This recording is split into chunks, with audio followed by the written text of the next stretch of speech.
Hello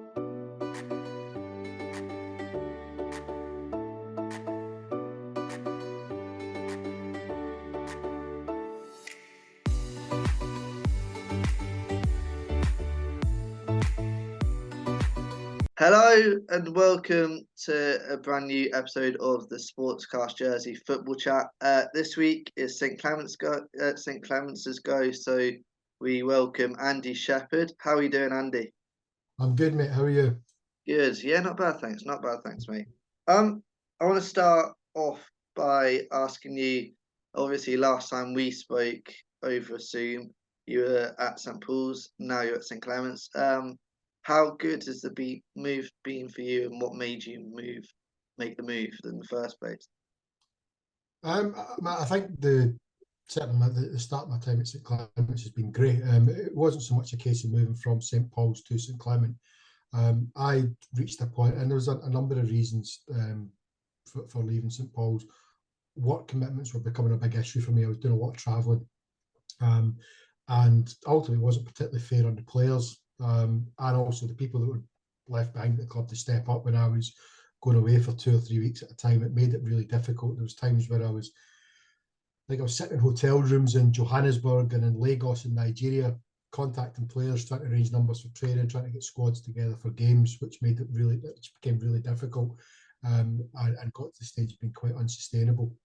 So for my personal side, it became difficult. But I actually think for football reasons as well, I think there was probably an element that the players needed to hear a fresh voice. I'd been there for quite a while, and it was very challenging with a young squad. And I saw the conversation you had with Robbie a few weeks ago, and I think it's brilliant what he's doing there. I'm really, really pleased that it's going well for them. And I certainly left with no hard feelings. I still really want St Paul's to do well.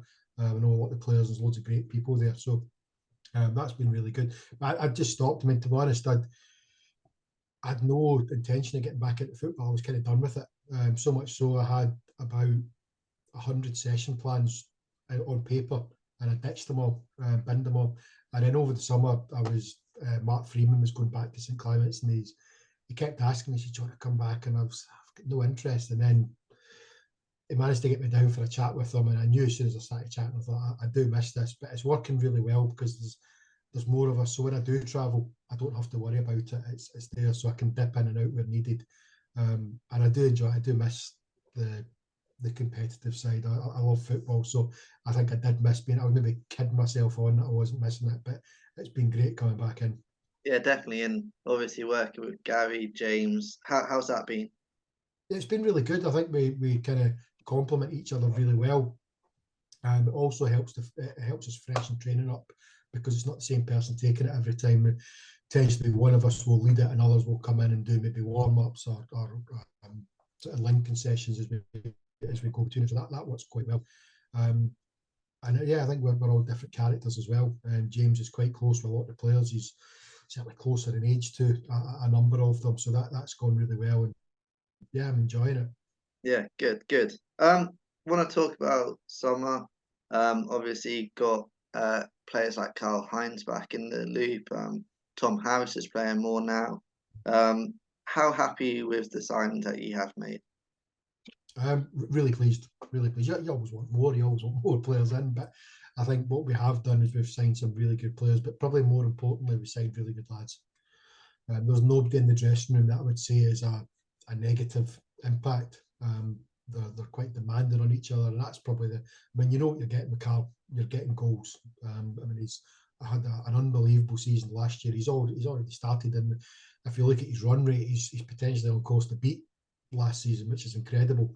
But it's more than that. It's what they bring off the pitch. It's the standards they set, the demands they make, and you're watching somebody like Karl Heinz, who's won everything there is to win in Jersey football, won Marathis, and he's absolutely working his socks off. So if you're a younger player or somebody who hasn't achieved that, it's good enough for him, then it's good enough for you.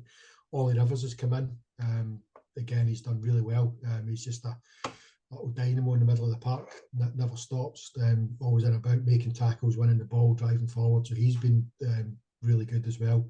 And we've had players like Reece Jackson's come back after uni. And I don't feel like I'm forgetting it.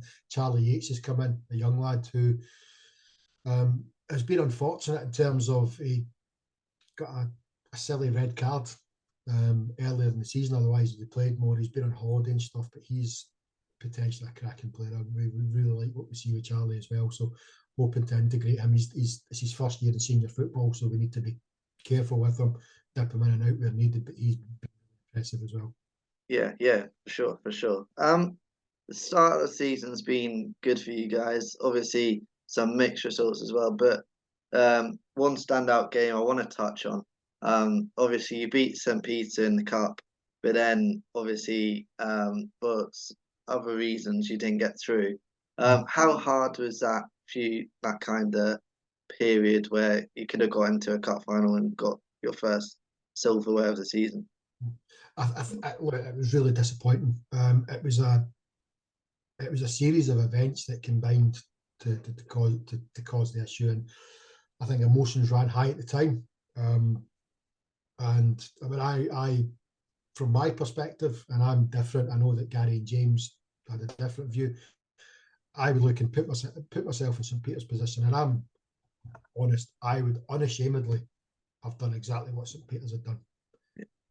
Because at the end of the day, I want to win medals. And if I thought, you know what, we've lost that game, but we've got a chance again, and I wouldn't even give it a second thought. But I know other people, and I see other points of view, and I don't think it's a case of I'm right and someone's wrong, or vice versa.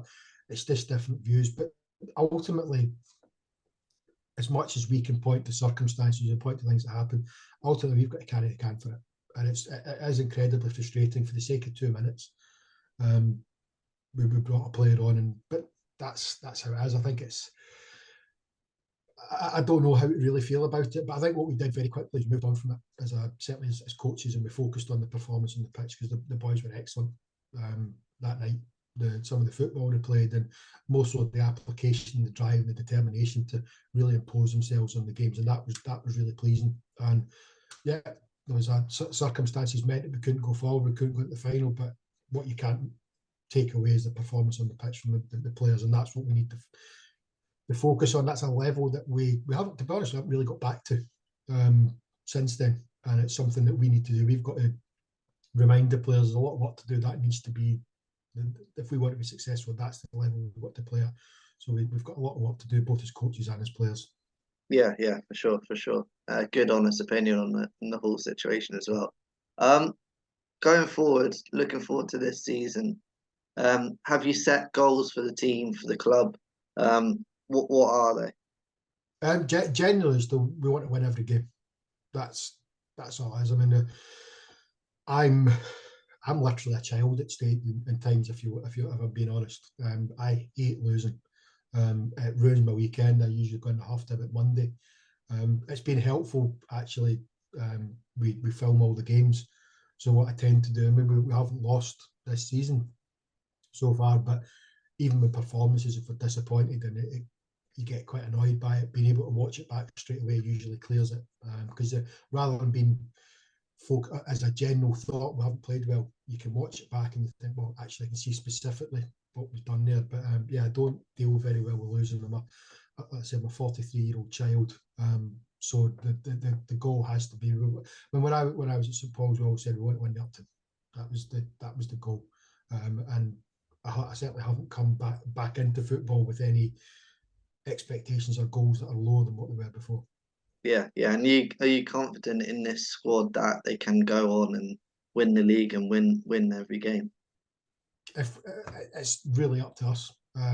If we train well and train to the standard that we know we can, play to the standard we know we can, we've got a right good chance. Obviously, you never know what can happen. There's other teams out there that are going to be good. I mean, St Prelads have given us 2 right good games in the last couple of weeks.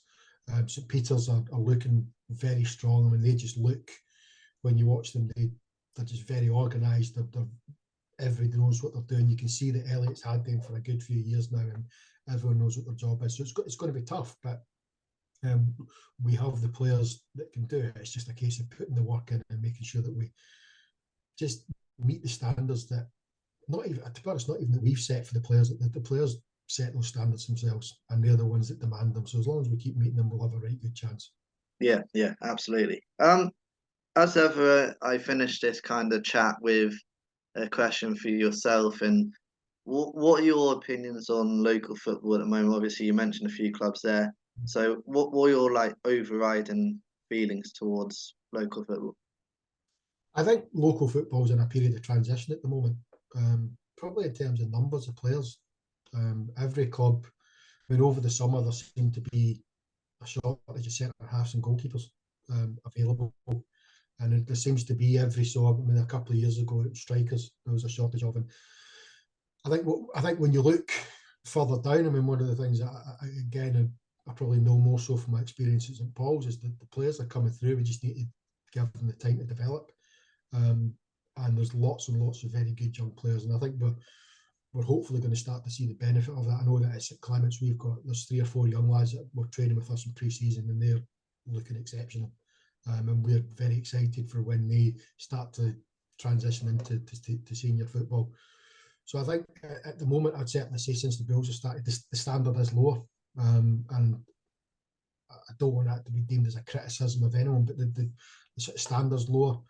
But it was always going to be the case. I think if you look at it, took the Guernsey League, it took them about 10 years to recover from the formation of GFC.